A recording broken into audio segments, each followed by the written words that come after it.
माहौल बना हुआ है। मेरे दोस्तों, आज ये कहा जाता है कि अगर कोई श्री राम नहीं बोल रहा है तो वह हिंदुस्तानी नहीं है, अगर कोई अल्लाह अकबर में नहीं बोल रहा है कोई हिंदू, तो वह हिंदुस्तानी नहीं है। मेरे दोस्तों, याद रखिए कि वो हिंदू जो अल्लाह अकबर नहीं बोलता वो कहीं देश का गद्दार नहीं है, या वो मुसलमान जो श्री राम नहीं बोलता वो देश का गद्दार नहीं है, या जो गुरुद्वारे में ना जाने वाला मुसलमान हो या सिख हो या ईसाई हो वो गद्दार नहीं है, वो जो चर्च में नहीं जाता वो हिंदू मुसलमान गद्दार नहीं है। मेरे दोस्तों, देश का गद्दार वो है जो कानून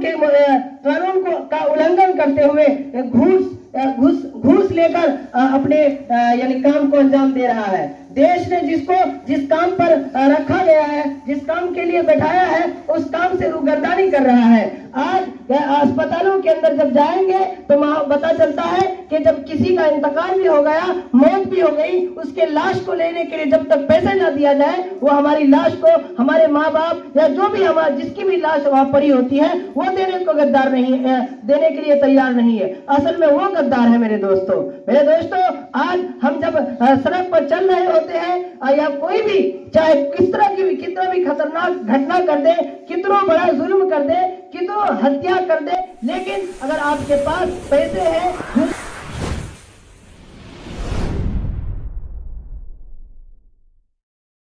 इस प्रोग्राम को आगे बढ़ाते हुए मैं